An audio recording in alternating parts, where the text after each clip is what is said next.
ওং শ্রী হরি। আজকের আলোচ্য বিষয় শ্রীমদ্ ভাগবতে বর্ণিত চতুর্থ স্কন্ধে অষ্টম অধ্যায়ে ধ্রুবের বন গমন।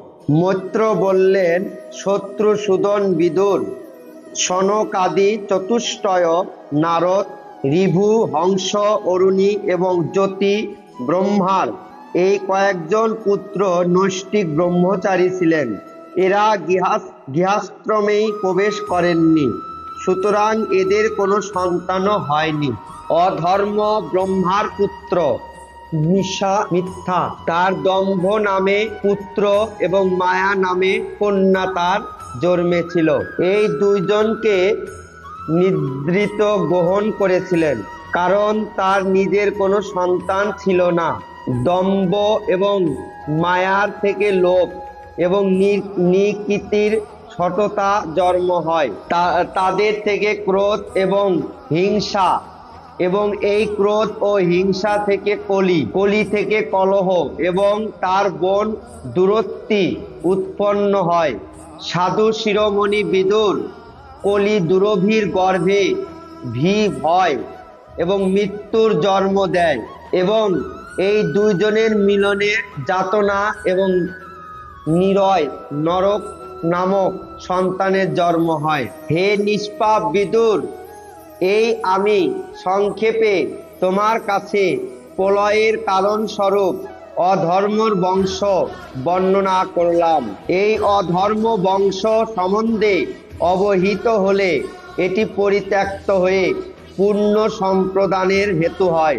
সেই জন্য এই বর্ণনা 3 বার শুনলে মানুষের মনের মলিনতা, কুপ্রবৃত্তি বা পাপ দূরীভূত হয়। কুরুনন্দন, এখন আমি শ্রীহরির অংশ এবং ব্রহ্মার অংশ দেহাদ্য থেকে উৎপন্ন পবিত্র কীর্তি মহারাজ স্বয়ম্ভু মনুর পুত্রদের বংশ বর্ণনা করছি। মহারানী শতরূপা এবং তার প্রতি স্বয়ম্ভু মনু, এদের দুইজনের প্রিয়ব্রত এবং উত্তানপাদ নামে 2 পুত্র জন্মগ্রহণ করেন। এরা দুইজনেই ভগবান বসুদেবের অংশে জন্মেছিলেন।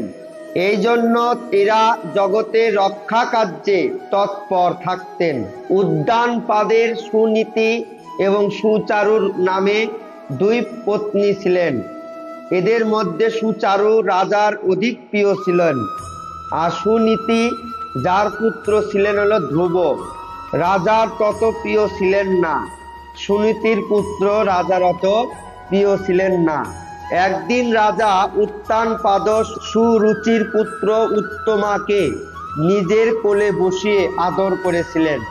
এই সময়ে ধ্রুব রাজা কোলে আরোহণ করতে চাইলেন, কিন্তু রাজা তাকে কোনো রকম সমাদর করলেন না।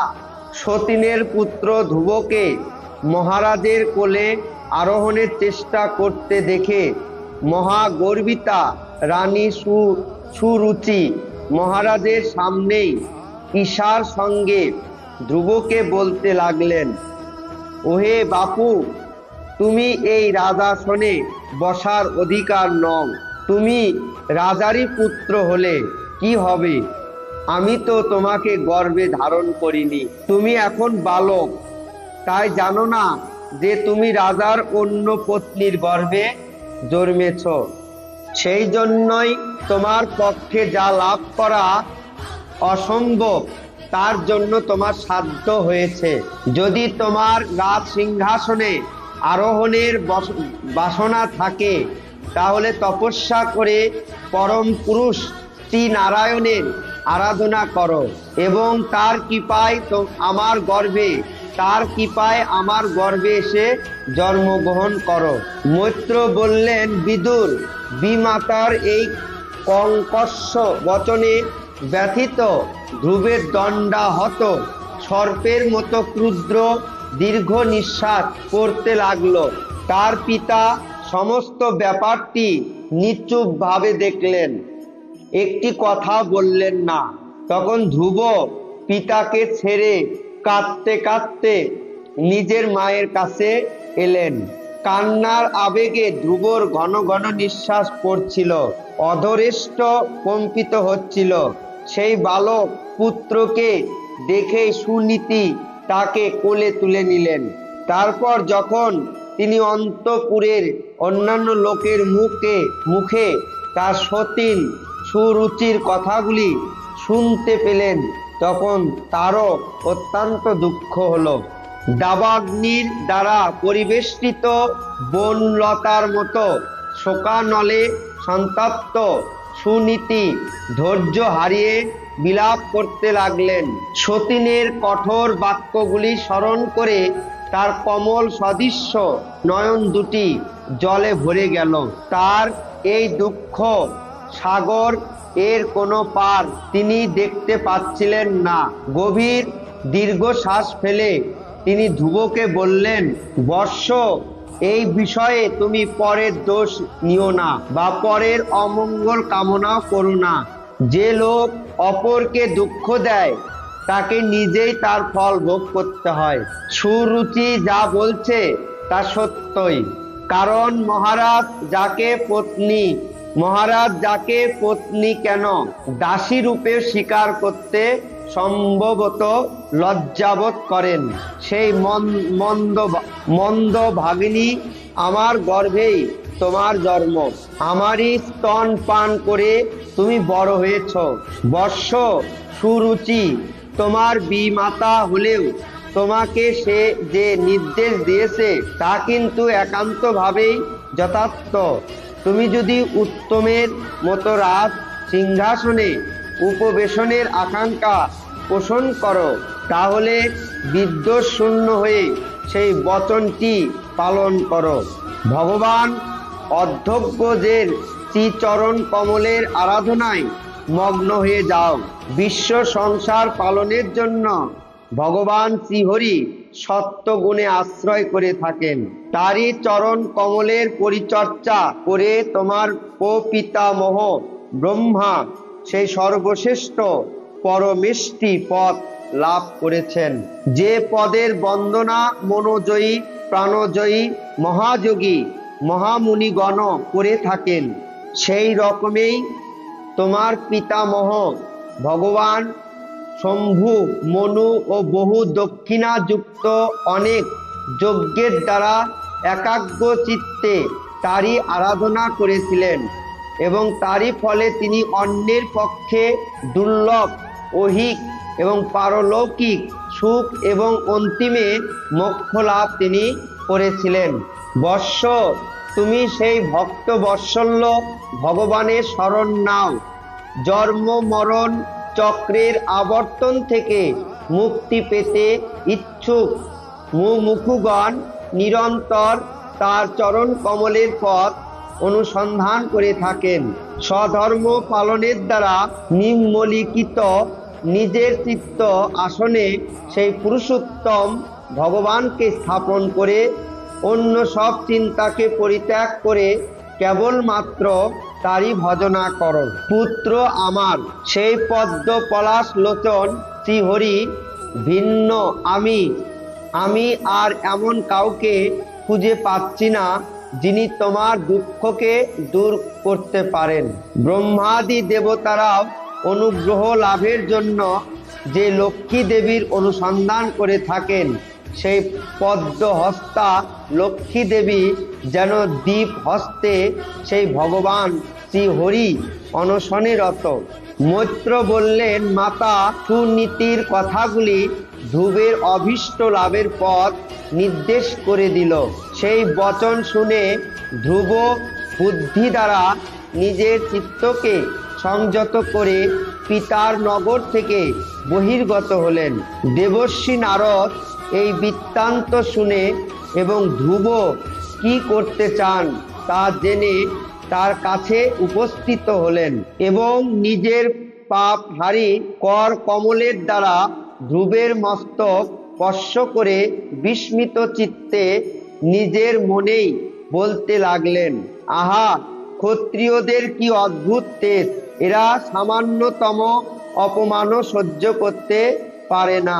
এই ধ্রুব তো এখনো পর্যন্ত বালক মাত্র, তবু বিমাতার কটু বাক্যগুলি সে মনের মধ্যে ধরে রেখেছে।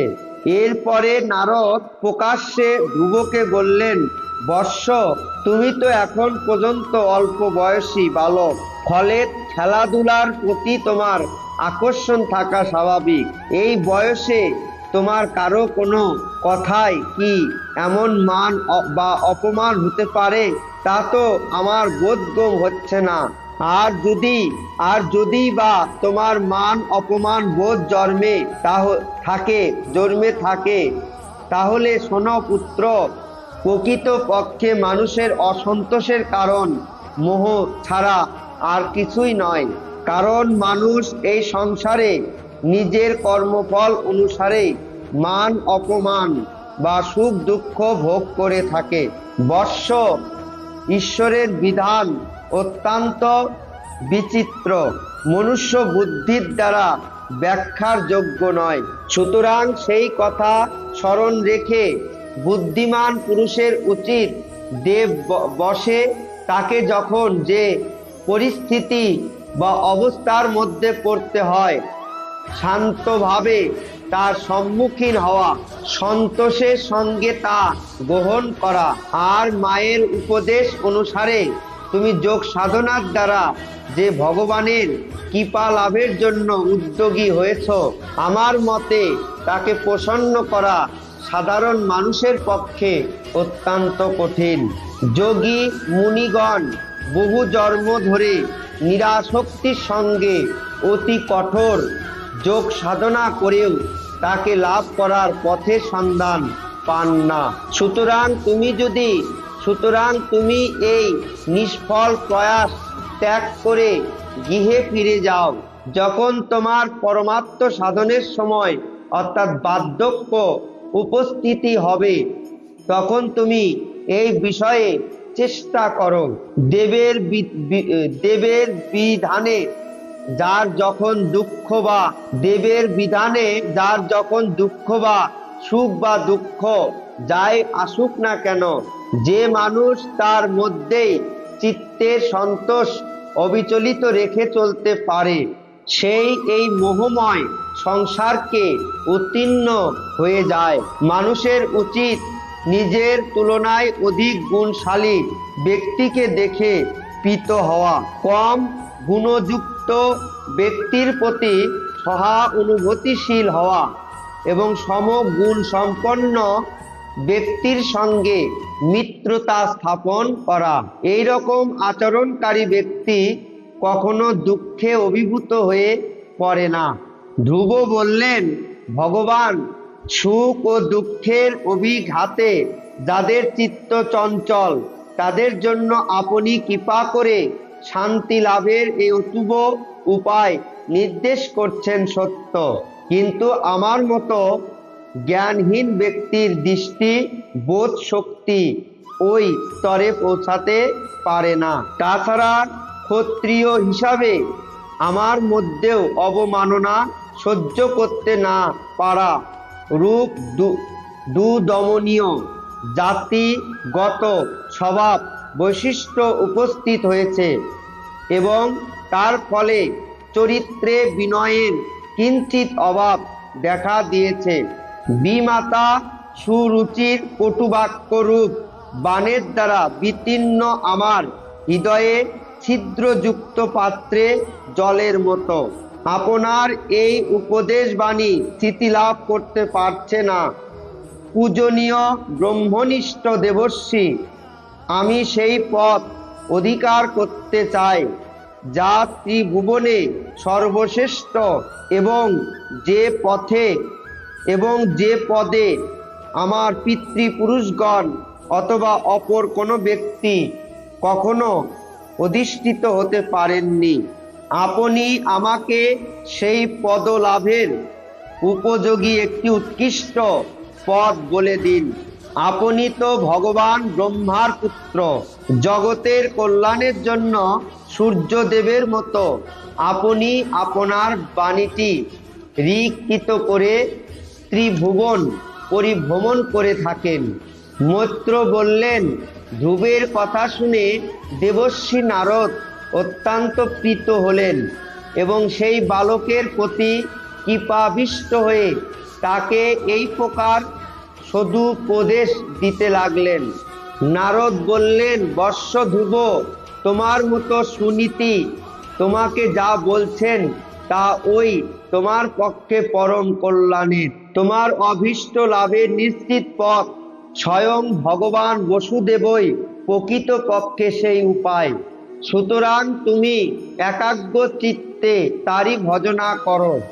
যে ব্যক্তি তার নিজের মঙ্গল স্বরূপ ধর্ম, অর্থ, কাম এবং মোক্ষ এই পুরুষার্থ লাভ করতে ইচ্ছা করে, তার পক্ষে একমাত্র শ্রী হরির চরণ সেবায় সেইগুলি প্রাপ্তির উপায়।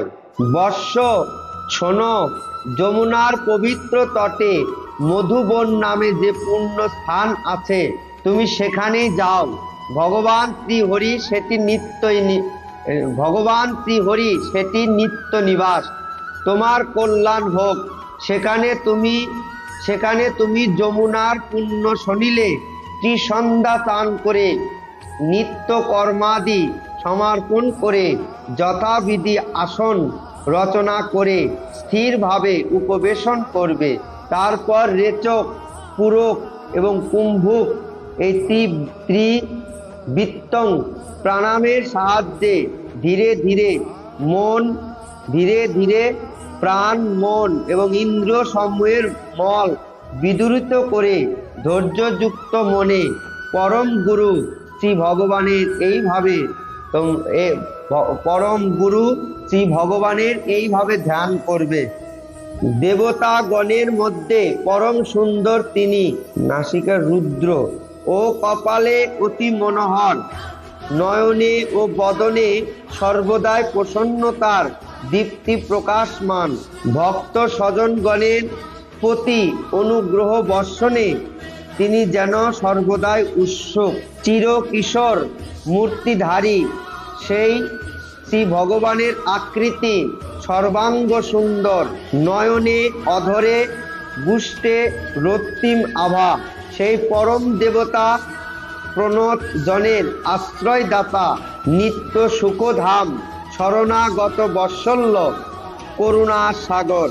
তার বক্ষ দেশে ত্রিবর্ষ চিহ্ন, সজল জলধর বর্ণ, পুরুষরূপী বিশিষ্ট দেহ, গলায় বনমালা এবং চার ভুজায় শঙ্খ, চক্র, গদা, পদ্ম বিরাজিত। কিরীটি, কুণ্ডল, কেউর, কঙ্কণ আদি অলঙ্কারে তার অঙ্গ সমূহ শোভাবিত। গিভারত্ন স্তম্ভের ঐশ্বর্য তার গিভার দ্বারাই অধিক রূপে বিকাশিত এবং তার পরিধানে পীত কেশয় বসন। তার কোটিদেশ কাঞ্চি ধামে বেষ্টিত, চরণে উজ্জ্বল স্বর্ণ নূপুর। মনের ও নয়নের আনন্দ নিধান তার শান্ত মূর্তি। নিঃসন্দেহে পরম রমণীয় দর্শনীয়ের পরাকাষ্ঠা তার উজ্জ্বল মণি সদৃশ্য চরণ নখরের দীপ্তিতে উদাসিত। পদ্মদয় ভক্তজনের হিত কমল কণিকায় মধ্যস্থলে স্থাপন করে তিনি বিরাজমান। ভক্তের হৃদয়ে ভগবানের নিবাস। এই প্রকারে ধারণার অভ্যাস ক্রমশ মন স্থির করে এবং একাগ্র হলে তখন তিনি যেন সমিত মুখে অনুরাগপূর্ণ দৃষ্টিতে আমারই দিকে তাকিয়ে আছেন। এই রূপে সেই সর্বোত্তম বড় বরদানকারী ভগবানকে ধ্যান করবে। এইভাবে নিরন্তর ভগবানের মঙ্গলময় মূর্তির ধ্যান করতে থাকলে অল্পকালের মধ্যে মন পরমানন্দে মগ্ন হয়ে যায় এবং সেই অবস্থা থেকে প্রত্যাবর্ত হয় না। রাজকুমার, এই প্রকারের ধ্যানের সঙ্গে যে পরম গোপনীয় মন্ত্র জপ করতে হয় তাও আমি তোমাকে উপদেশ করছি, শোনো। এই মন্ত্র 7 রাত্রি জপ করলে মানুষ আকাশচারী সিদ্ধিগণকে দর্শনের ক্ষমতা লাভ করে। সেই মন্ত্র হল ওং নমো ভগবতে বাসুদেবায়। নারদ ধ্রুবকে এই মন্ত্রে দীক্ষা দিয়ে প্রকাশ্য বাহ্যিক পূজার নির্দেশ দিচ্ছেন। কোনো দেশে কোনো কালে কোনো বস্তুর উপযোগ করা উচিত তা বিশেষভাবে জেনে ও বিচার করে বুদ্ধিমান পুরুষ বিভিন্ন প্রকার দ্রব্যের দ্বারা এই মন্ত্র শ্রী ভগবানের দ্রব্যময় পূজা করবেন। বিশুদ্ধ জল, পুষ্পমালা, বনের ফলমূল পূজা দিতে প্রশস্ত দুর্বাকুর বনে সুলভ বকল বস্ত্র এবং ভগবানের পরম প্রিয় তুলসী, এইসব দ্রব্যের দ্বারা তার পূজা করতে হয়। শিলাদি নির্মিত মূর্তি পাওয়া গেলে তাতে, অন্যথায় মাটি অথবা জল ইত্যাদিতেও ভগবানের পূজা করা চলে। পূজক অবশ্যই সর্বদা সংযত চিত্ত, মননশীল, শান্ত, মিতভাষী হবেন এবং বন্য ফলমূল আদির পরিমিত আহার করবেন। পুণ্য কীর্তি ভগবান শ্রীহরি নিজের অনির্বচনীয় মায়ার সাহায্যে স্বেচ্ছায় যে সকল অবতার মূর্তি গ্রহণ করে মনোহর লীলা করবেন। শাস্ত্রাদিতেও উক্ত সেই সব চরিত্র কথা সাধক মনে মনে অনুধ্যান করবেন। ভগবানের পূজার জন্য যে সকল উপাচার দ্রব্যের বিধান করা হয়েছে, পূর্বাত্র দ্বাদশাক্ষর মন্ত্রের দ্বারাই সেই সকল দ্রব্য মন্ত্রমূর্তি শ্রীহরির উদ্দেশ্যে সমর্পণ করবেন।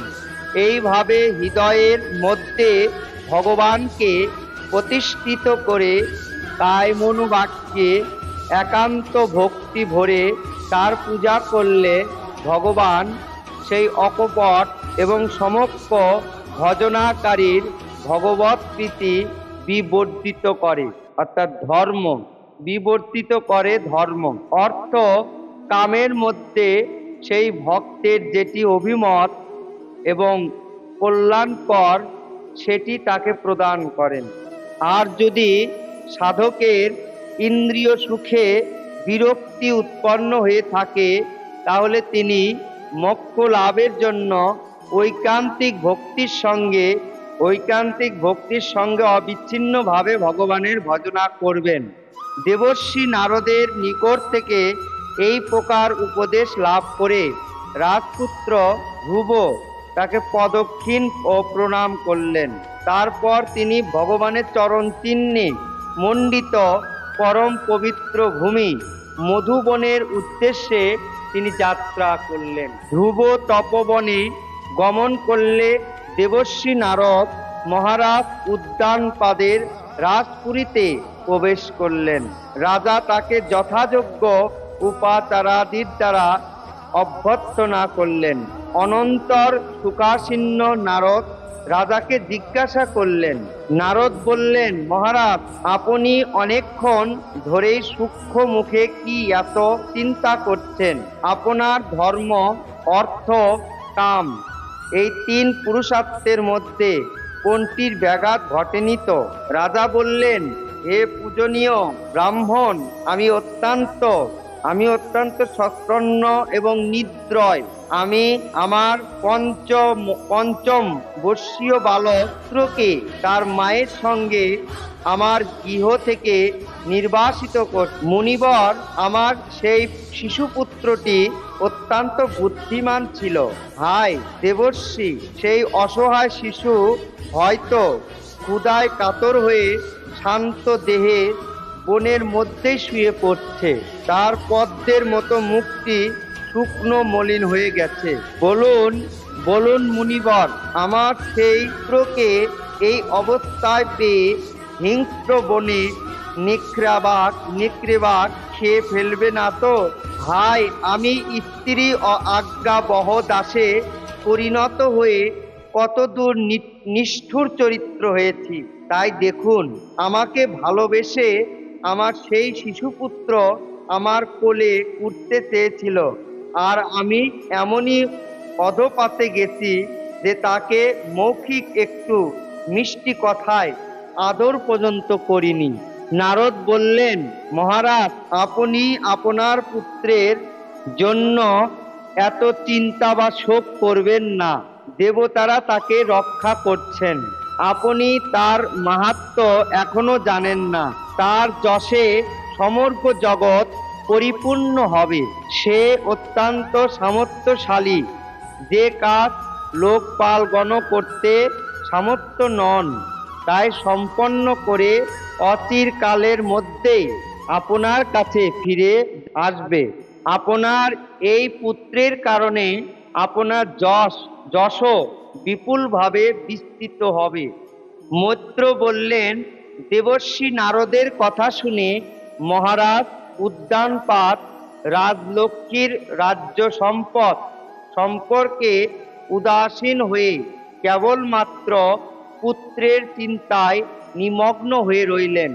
এদিকে ধ্রুব মধুবনে উপস্থিত হয়ে যমুনায় স্নান করলেন এবং পবিত্রভাবে সেই রাতে উপবাসী থেকে দেবর্ষির উপদেশ অনুসারে একাগ্র চিত্তে পরম পুরুষ নারায়ণের উপাসনায় রত হলেন।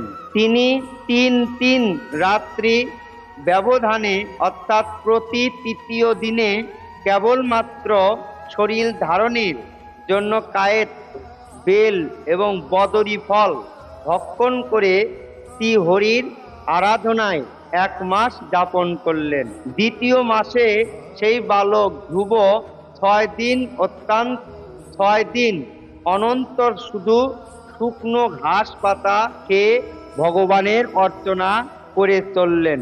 এরপর 9 দিন অন্তর কেবলমাত্র জল পান করে সমাধি যোগে তিনি পূর্ণ শ্লোক শ্রী ভগবানের আরাধনায় 3য় মাস অতিবাহিত করলেন। 4র্থ মাসে তিনি প্রাণায়ামাদির সাহায্যে শ্বাস জয় করে, অর্থাৎ বায়ুকে নিজের বশে এনে 12 দিন অন্তর কেবলমাত্র বায়ু পান করে ধ্যান যোগের দ্বারা ভগবানের উপাসনায় নিমগ্ন হলেন। 5ম মাস উপস্থিত হলে সে জিত রাজপুত্র পরম ব্রহ্মের ধ্যানে রত হলেন এবং স্তম্ভের মতো নিচঞ্চলভাবে 1 পায়ের উপরে দণ্ডায়মান হলেন। এই সময়ে তিনি শব্দাদি বিষয় এবং ইন্দ্রিয় সমূহের নিয়ামক নিজের মনকে সর্ববিষয় থেকে আকর্ষণ করে নিয়েছিলেন এবং হৃদয়ের মধ্যে কেবলমাত্র শ্রী ভগবানের স্বরূপ চিন্তায় মগ্ন থেকে অন্য কোনো বিষয়েই অনুভব করতে পারেননি। যখন তিনি মহতাদি সকল তত্ত্বের আধার তথা প্রকৃতি এবং পুরুষের অধীশ্বর পরম ব্রহ্মের ধারণায় নিরত হলেন, তখন তার তেজ সহ্য করতে না পেরে ত্রিভুবন কম্পিত হতে লাগল। যখন রাজপুত্র ধ্রুব 1 পায়ের উপর দণ্ডায়মান হয়েছিলেন, তখন তার অঙ্গুষ্ঠের ছাপে অর্ধেক পৃথিবী টলমল করতে থাকে। যেমন কোনো নৌকার উপরে হাতি আরোহণ করলে তার প্রতি পদক্ষেপে সেই নৌকা একবার বামে একবার দক্ষিণে পর্যায়ক্রমে হেলে যেতে থাকে। ধ্রুব নিজের ইন্দ্রিয় দ্বারা সম্মোহ তথা প্রাণবায়ুকে নিরোধ করে অন্যান্য বুদ্ধিযোগে বিস্ময়াত্মা শ্রীহরির ধ্যানে নিমগ্ন হলেন। এর ফলে বিশ্বভুবনের সমষ্টিগণের সঙ্গে তার অভিন্নতা সিদ্ধ হওয়া যায়। সর্বজীবের শ্বাস প্রশ্বাস রুদ্র হয়ে গেল। তখন লোকপালগণ সবেত সর্বলোক পীড়া অনুভব করে সভয়ে শ্রীহরির শরণাগত হল। দেবতাগণ বললেন, হে ভগবান, স্থাবর জঙ্গম সমস্ত জীবের শরীরের প্রাণবায়ু একই সময়ে রুদ্র হয়ে গেছে। এমন ঘটনা আমরা এর আগে কখনোই দেখিনি। আপনি শরণাগত প্রতিপালক, আমরা আপনার শরণ নিলাম। আপনি আমাদের এই দুঃখের থেকে উদ্ধার করুন। আপনি আমাদের এই দুঃখের থেকে উদ্ধার করুন। শ্রী ভগবান বললেন, হে দেবগণ, ভয় পেও না। উদ্যানপাদের পুত্র ধ্রুব নিজের চিত্তকে বিস্ময়াত্মা আমার মধ্যে লীন করে দিয়েছে। আমার সঙ্গে তার অভেদ ধারণা সিদ্ধ হয়েছে। ফলে তার প্রাণ নিরোধে তোমাদের সকল প্রাণবায়ু রুদ্র হয়ে গেছে। তোমরা নিজ নিজ লোকে ফিরে যাও। আমি সেই বালককে এই দুচ্চর তপস্যা থেকে নিবৃত্ত করব। শ্রী মহর্ষি বেদব্যাস প্রণীত পরমহংসী সংহিতা শ্রীমদ্ ভাগবত মহাপুরাণের চতুর্থ স্কন্ধে ধ্রুবর চরিত্রে অষ্টম অধ্যায়ে বঙ্গা অনুবাদ সমাপ্ত। ওম হরি ওম তৎসৎ, ওম হরি ওম তৎসৎ, ওম হরি ওম তৎসৎ।